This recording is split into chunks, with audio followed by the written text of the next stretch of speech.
Good evening, everyone. I'd like to call the meeting to order. And we'll begin with disclosure of pecuniary interest. Anyone? Deputy Mayor Widner. There, three drains. Your mic's not on. Is your microphone on? Mayor? Oh, it's red. No, it should be green. There you go. Thank you. The three drains at the end of the thing, the Burke's, Cressy, and right here, I have them. And there's So Saddle Creek, Cressy, and Ertz. Okay, and full section the Tate drain. okay. The closed session. J1, the Tate drain. Okay, thank you. Noted.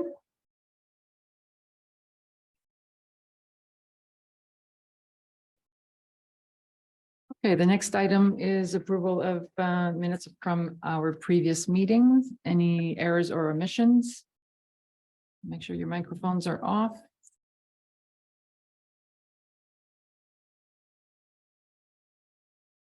Meetings minutes are okay. So if, do you want to read the resolution, Allison? That the minutes of the regular meeting of the council held on January 5th, 2023, and the special meeting of council held on January 16th, 2023 be adopted as printed and circulated. Mover and seconder, Glinski, Leach, all in favor? Carried. Next on the agenda, we're moving down to reports of departments. So we have a report from our Director of Finance Treasurer. Welcome back. Thank you. Through your worship, this report is just requesting council approved budget deliberation meetings. We've got some suggestions made, but they're completely subject to council's availability and can be amended as required. Thank you. Thank you for that. Is everyone okay with the proposed dates? And as mentioned, the reports, we may or may not need all the dates, but we need to put a placeholder on them. No objections? Okay, so if Councillor Glinski, so you might have a conflict in your schedule, but we would still have quorum. And you would still be able to send notes, perhaps, if needed, or questions. So if everybody else is okay, we'll go with the resolution. That report number FIN 23-01 titled 2023 Budget Deliberations be received, and that the following special meetings for the 2023 budget deliberations be approved. All dates are a 7:30 p.m. start: Wednesday, March 1st, Tuesday, March 7th, Thursday, March 9th, and Tuesday, March the 14th. Mover and seconder. Deputy Mayor Widner. Councillor Lewis, all in favor? Carried. Thank you, Adam. See, we can ease into it, right? Back into it. Next on the agenda, we have a building permit activity report. Scott, welcome. Yeah, thank you. Good evening. I'm Mayor and Council. Tonight I have the 2022 building permit activity report. It does show a chart for the last 10 years permit activity, as well as a chart showing quarterly breakdown of 2022 building permit activity. There was a slight decrease in permit numbers when compared to the last couple of years. New home starts were fairly consistent when compared to the total number of permits. And also the construction value is consistent compared to the last 4 years. Even though the permit numbers were slightly down, I think I would call this a more normal amount of permits compared to the last couple of years, which have been very busy. So if anyone has any questions, I'd be happy to answer them. Thank you for that. Questions, comments? Thank you for the report. The resolution. That report number DS 23-02 entitled 2022 Building Permit Activity Report be received. Mover and seconder. Leach, Wilson, all in favor? Carried. The next report is a severance. We have Eric with us to walk us through the details. Yes, thank you, Your Worship. Before council tonight is a consent application that's proposed for the purposes of facilitating a lot boundary adjustment. The subject farm property is a vacant parcel used for agricultural purposes, specifically the growing of field crops. And the applicant owns a 0.2 hectare rural residential parcel abutting this property and is looking to purchase approximately 0.2 hectares for the future construction of an accessory shop as well as a secondary dwelling unit on the subject lands, as well as accommodating private services. And the resulting property would be approximately 0.4 hectares in total size. Due to the location of the existing buildings, the well, as well as the size and location of the septic system, there's insufficient area on the property to permit the proposed development. And so that is why the applicant has come forward with this application. The provincial policy statement, county official plan, and Malahide official plan all permit a lot of adjustments in prime agriculture areas for legal and technical reasons, which may include things like a minor boundary adjustment, provided that no new lot is created. The subject farm property is currently 25.4 acres or hectares in size, and which exceed the minimum lot requirements of the zoning bylaw, and they will continue to exceed the minimum requirements if the proposed lot boundary adjustment is approved. And it's also noted that the size of the proposed retained parcel would be greater than other farm parcels in the area, also zoned A1. Additionally, the proposed land to be conveyed would represent a minimal amount of land, and there'd be no anticipated impact on the future use of that property for agricultural purposes. As noted, the policies do permit lot boundary adjustments provided the minimum amount of land is used for as part of the conveyance of land. And so the applicants have reduced the amount proposed to be conveyed to the minimal amount possible to convey the proposed buildings and services. The applicant had considered expanding the existing dwelling to accommodate a proposed second dwelling unit on site. However, as noted, the property is constrained due to its size and location of existing dwelling and services. And so it's considered the proposed lot boundary adjustment would be considered minor and for the technical purpose of providing additional land to accommodate private services. It is known as part of OPA 20 that was approved earlier this year. Second dwelling units are permitted in the agriculture area. And so the secondary dwelling units may be located within a primary dwelling unit or an accessory structure, as long as the size is sufficient to be considered accessory to the main dwelling. And it's noted that future severance of the second dwelling unit would not be permitted in any case.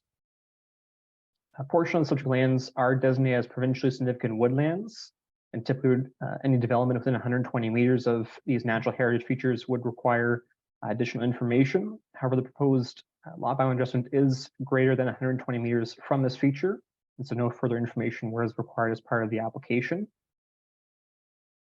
As noted, the subject property is zoned general agriculture A1, and the parcel proposed to be enlarged is zoned rural residential. And therefore, if the proposed consent is approved, the enlarged parcel would have multiple zones in the same lot. And under the zoning bylaw, under section 3.5, the zoning bylaw treats zone boundaries as a lot boundary, and therefore a zoning bylaw amendment would be required as a condition to rezone the lands from A1 to rural residential. It is recommended that this be included as a condition of the proposed consent. And zoning compliance of any future buildings would be confirmed at the time of a future application. And again, we'd like to note that the proposed retained parcel would exceed the minimum lot area and lot frontages of the A1 zone. No agency or public comments were received prior to the submission of this report, and it's recommended that the application be supported. That concludes my presentation. Happy to take questions from members of council. Thank you very much. Questions, comments? Councillor Glinski. Are they allowed to have two driveways into the property? Through your worship, that's my understanding that the current policy of public works permit is that only one entrance is permitted per property. And so in this case, the existing dwelling and any future proposed secondary dwelling unit would need to share one access. Follow up? Just to follow up, the drawing on page 38 shows a separate driveway. Yes, through your worship, that was a conceptual plan provided by the applicant. For in review of that site plan, it was noted that one entrance would be permitted. So that would be addressed at the time of any future application or building permit. And then I believe the entrance permit would also be required. Or no, sorry, no entrance permit would be required. They would need to ensure that both could be accommodated by one entrance. Okay, so as long as it's clear ahead of time, Councillor Wilson. Fine.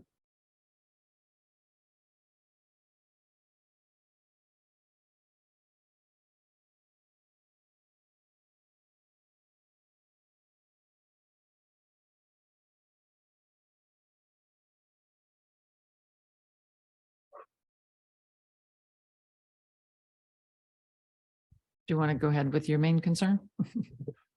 Well, my wife and I, we have Wilson and Wilson Family Farm. We have a couple of 100-acre farms and we would like to build a house maybe someday. So we're not allowed to take lots off of that farm to build anything. If we let this pass, you have showed me the way. Mom and dad live on the corner of Wilson and Whitaker. We just double the size of their lot to the north up Whitaker, and then we build a house there. No problem, because this is setting precedents. Is that the precedents that we want to set? So what was a one-time retirement, separate that lot out of the corner of the farm? Oh, well, it's not a one-time, it's just a two-time. Oh, it's just a three-time. Oh, well, it's only so far to the next lot line. So let's just put lots all the way across there. So where do we end? So if we start, I don't think we should start, but it would be in my advantage because then I can do the same thing right behind mom and dad's because precedence is set. Eric, do you have a comment? Is this a risk? Are we opening up the door, or are the changes in the official plan to allow for secondary dwellings is sort of what has already opened the door, but it is supposed to be a secondary dwelling, if I understand correctly. Through your worship, so in future cases, it would not, or future lot creation, specifically to create new separate residential lots would not be permitted. In this case, the lot creation policies, it wouldn't permit additional residential lots to be severed off of these parcels. In this case, is solely for a secondary dwelling unit that would be of an accessory or of a scale and size that is accessory to the main dwelling, and as it'll be accommodated. It would not permit in the future any kind of further severance of this property into two separate building lots. Or would permit additional lots to be created in other parcels. Follow up? Was that exact same thing said when this lot was initially separated off the farm?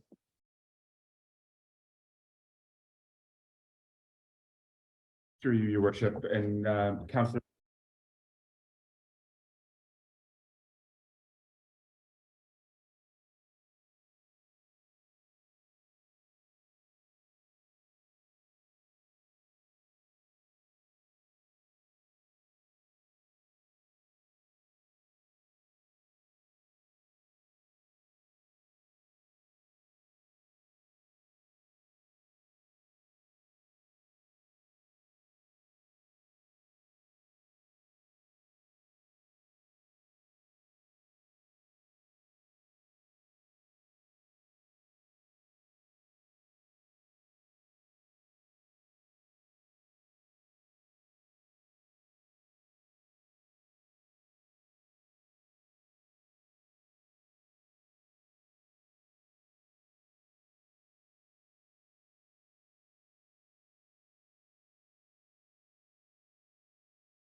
One more comment? Okay, I'm worried that we're opening ourselves up to this exact same sort of thing happening in a lot of different circumstances, in a lot of different places, and this isn't adding a residence to an agricultural zone lot. This is doubling the size of a residential lot onto a farm. That's not the same thing. It's, in essence, it's the same thing, but word for what the rules are, that's not the same thing. And I'm worrying about this coming back to bite us in the rear end. Adam? Thank you.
Any other comments or questions?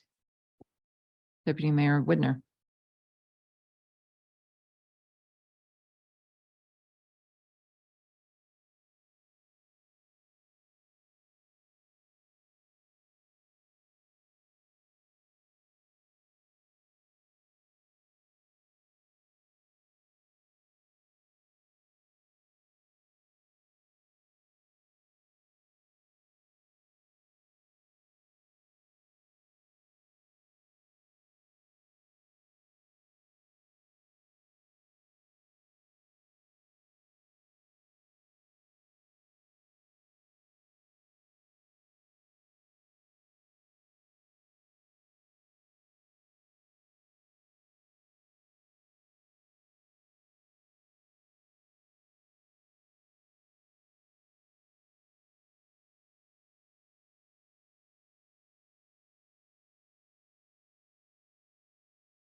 Okay, so I think I'm hearing that as it stands right now, it may not have been the intention, but as it stands right now, this is permitted.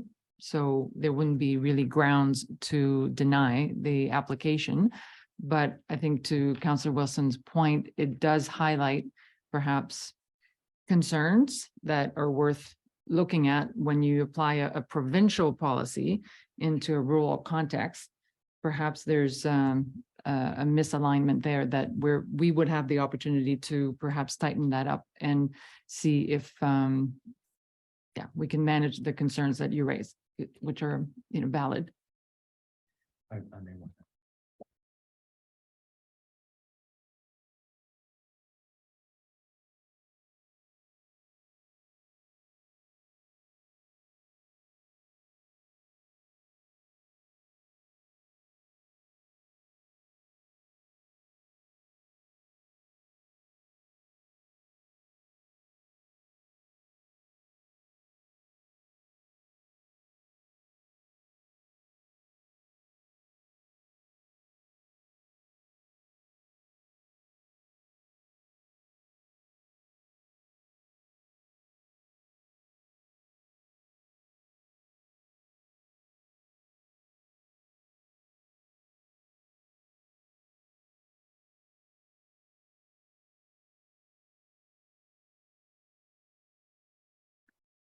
Anyone wish to comment? Counselor Wilson? If this is allowed to go through, it will come up again. I can guarantee you. Because there's going to be all sorts of people looking at this going, awesome, here's how we do it. Now, am I against having some lots out there and for Malahide to grow and get more tax base and whatever? No. I just like, it's sort of a, how stupid do you think we are? Like, this is getting 2 lots, and to say that it will never be able to be separated, I think that's crap. It's a matter of a new council and 10 or 20 years down the road and split and away we go. And hey, it's not that bad. It's just a little bit. Let's just fill that in. And I don't know if I'm really necessarily against that, but if we are trying to preserve agricultural land and we're not allowing this to happen, if we allow it to happen, then when other people want it, it's like, well, why not? You let them do it. So that's, I know we have direction from staff that this is a good idea. Maybe it is, maybe it isn't. Trying to put, once they try to put 1 laneway into this place, they're coming back for a 2nd laneway. That's it. So we're going to put ourselves into that position because we approve it now. So I think the question from our CAO is, what would be the intent of council at that point? Is it our intent to stand firm on the 1 driveway? Because that is a way, what I'm hearing is that is a way, that is a tool that we have to restrict that bit of kind of scope creep and slippery slope. So right now, the way our plan is written, the way the provincial policy statement is written, I'll just reiterate that there is nothing preventing that. Perhaps the actual feasibility will run into a bit of a snag at the time of the driveway, but that's when we can already express to our CEO and give direction that if they want to communicate that to the applicant, that we don't intend to make an exception to that. Would that be fair direction to provide to staff? Deputy Mayor Widner.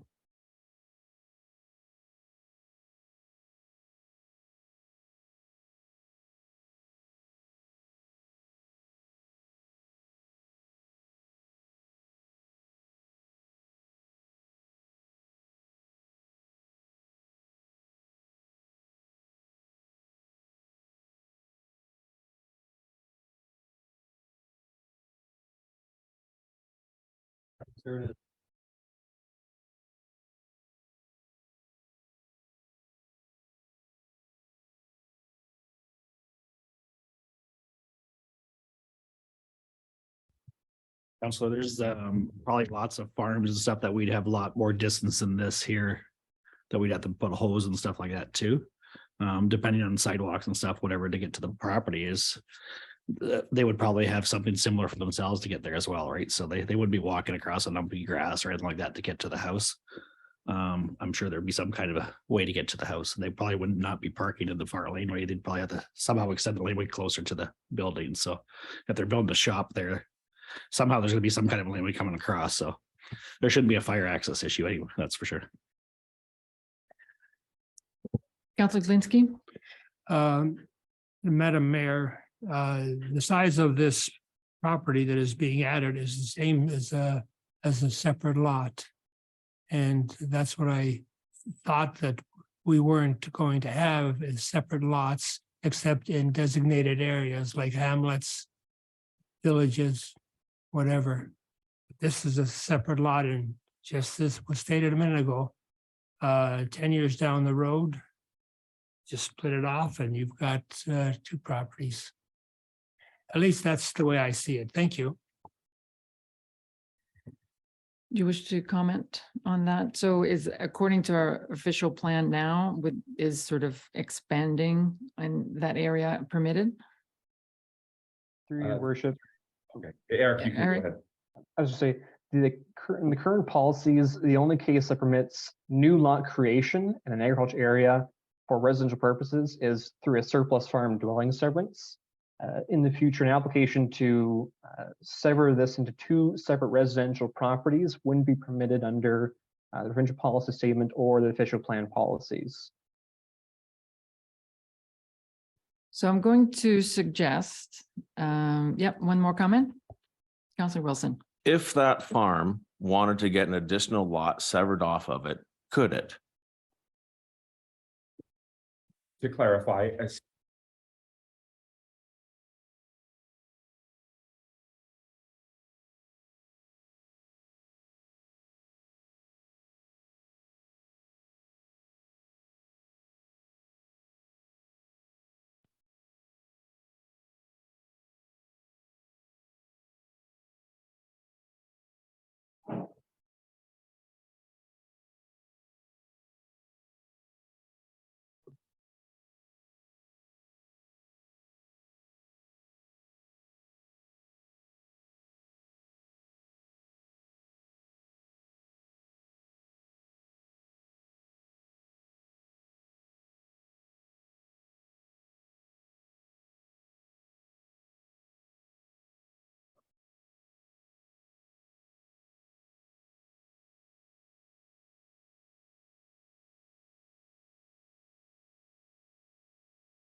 So I'm going to suggest then that, well, we'll see what the vote is on we proceed with reading the resolution and take a vote on that. And that I think the concern has been raised. So at this point, rather than speculating, so we don't want to do this just in case they might come back, somebody else will come back. So that would be speculating. But I think the message is clear that there might be room for more guidelines and a review of our official plan.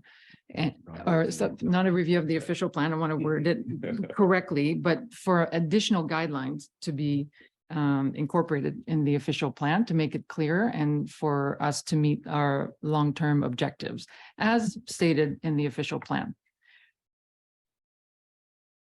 One more comment? Last comment. Coming back to what Councillor Widner said, Deputy Mayor Widner said, we allowed the corner of Glen Colin and Hacienda Road. That was a granny flat, and that was for 20 years, and then it has to go. Is there going to be a 20-year limit on this? My understanding is that the rules have changed, so that's no longer for new secondary dwellings, that's no longer the case, that's no longer necessary. And yeah, so we will move forward and continue to look at these sort of case by case. And you know, precedent is one thing, but we also know that each application is also unique, and that's why it requires unique interpretation for each case. So tonight we'll look at this specific case with the plan and the guidelines that we have in place. Can I have the resolution? The report number DS 2301 entitled Application for Consent to Sever of Helena Zacharias on behalf of Dave and Judy Manel and Rita Cochran be received.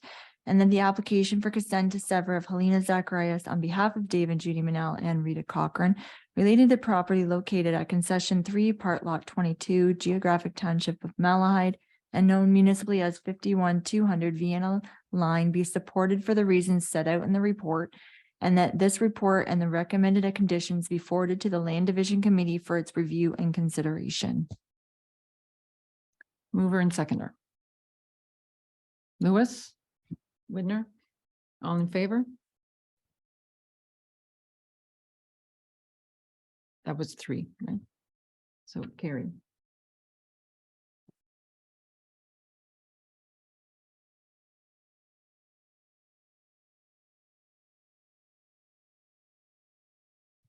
Do you wish for direction for a report from staff on some risks or some of the points that were raised this evening, and perhaps reporting that back to council with some recommendations around possible guidelines?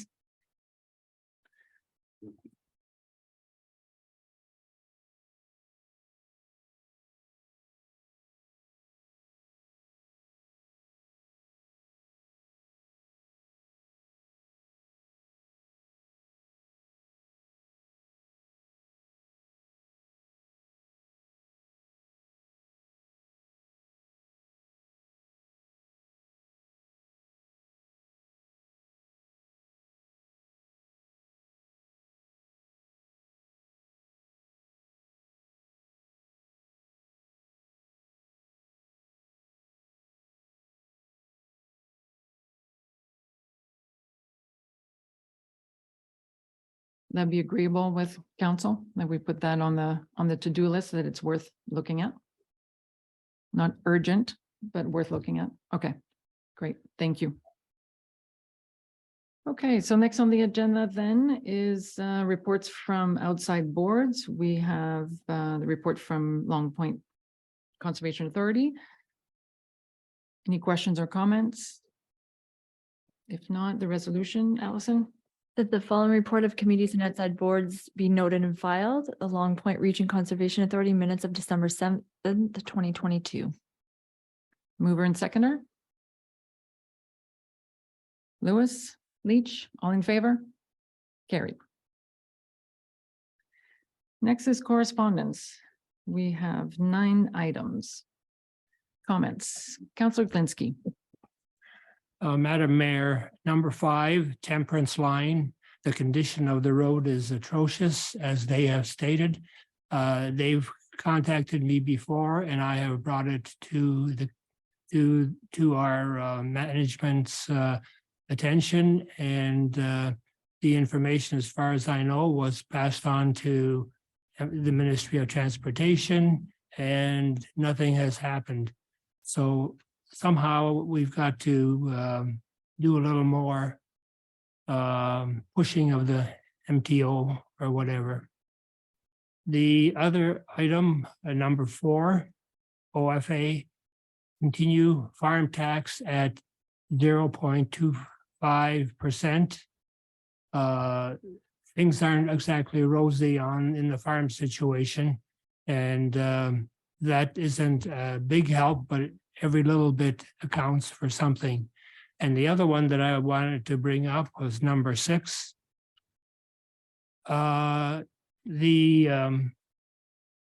hiring of an instructor for fire prevention. Is that a county item, or is that a situation where we can just make use of it, or do we have to pay for it, or do we know? Because I thought we handled this before, maybe a couple of years ago, and it was turned down. So I don't know. Jeff, did you want to comment on that? Yeah, Counselor, the person that's in the notice of the correspondence there is replacing a person that has left their current job. The job is being refilled. The person they've hired is actually was a Malahide firefighter. and a paramedic for Algon EMS. So she's been hired to replace a job that's already there. This job was already there as of 3 years ago. And this is the third person that's in that position now. So So we do have an agreement in Yes. place that was passed 3 years ago when the first person was recruited. So we're still part of the joint emergency management group. Thank you. Adam, did you want to comment on Temperance Line? What would be the action required? Is that for staff to follow up with MTO? Do we know? Through you, your worship.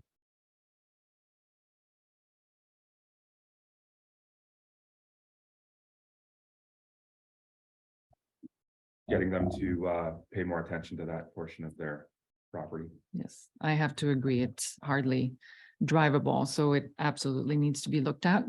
But my understanding is it is under the MTO's responsibility. So other comments? Councillor Wilson. Regarding Wayne Lewis's plight there, any way we could fix it and send the MTO the bill? Either Matt or Adam, did you want to comment on? Through you, your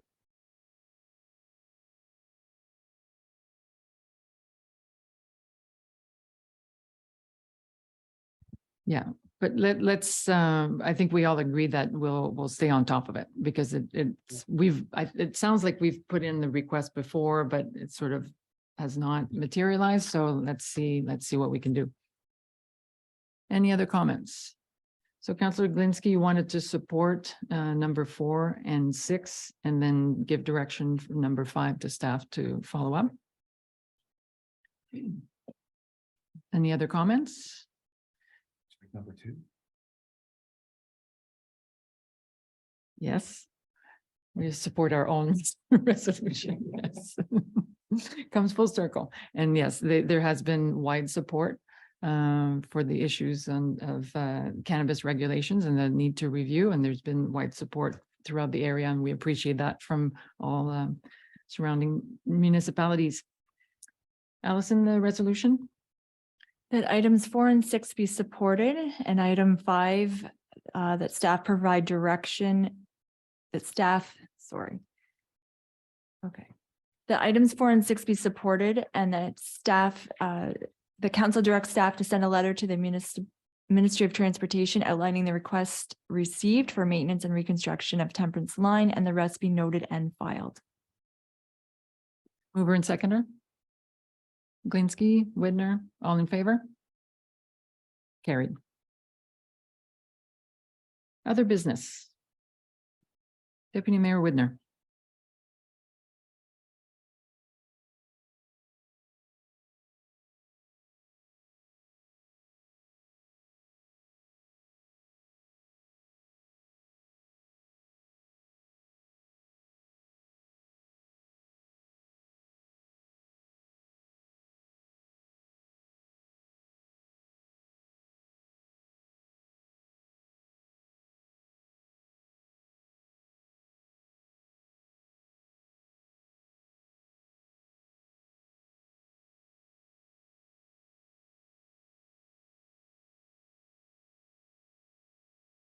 Like lots of info.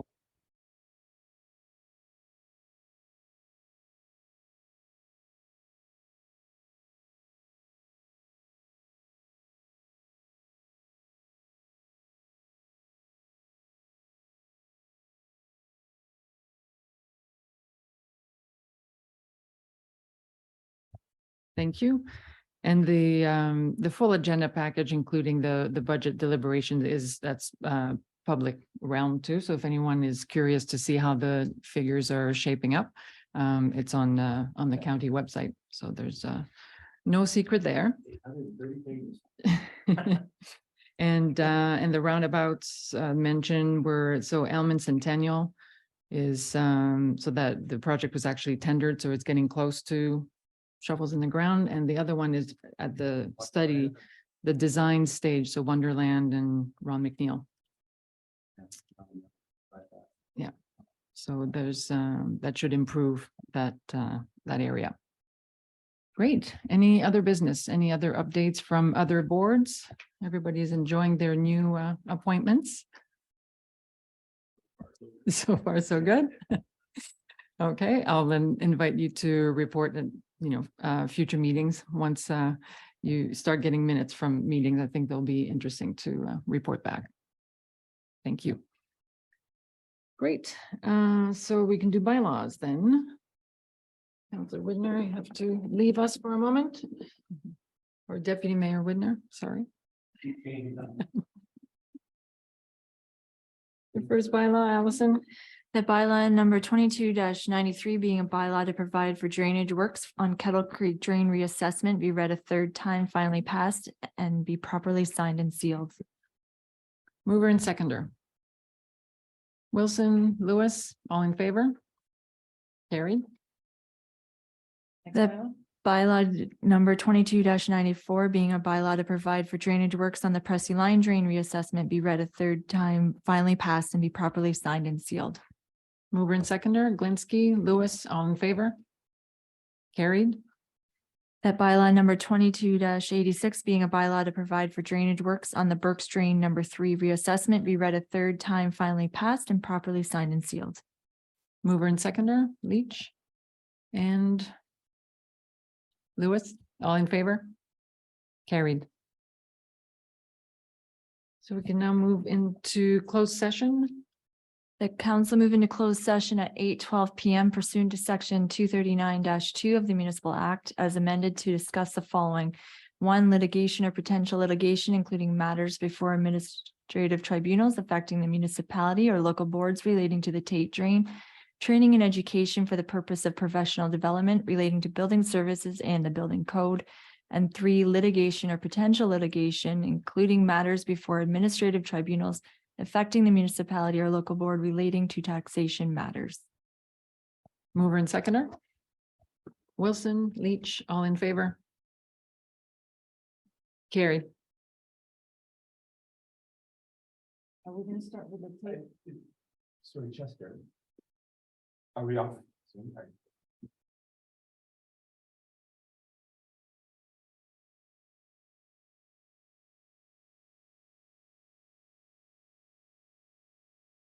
And we're back from closed session. So that during the closed session, council provided direction to municipal staff regarding advice to litigation or potential litigation, including matters before administrative tribunals affecting the municipality or local boards relating to 2 items. The first being the Tate Drain and the second being taxation matters. And there is nothing further to report. Also, that during the closed session, council were provided training and education relating to the building and building code as part of professional development and council orientation. There is nothing further to report. The confirmatory bylaw, that bylaw number 23-07 being a confirmatory bylaw be given first, second, and third readings and be properly signed and sealed. Mover and seconder. Lewis, Leach, all in favor? Opposed? Carried. And adjournment. That the council adjourn its meeting at 10:12 PM to meet again on February 2nd, 2023 at 7:30 PM. Widner, Glinsky, all in favor? Carried. Thank you. Have a nice evening. There's no big hockey game.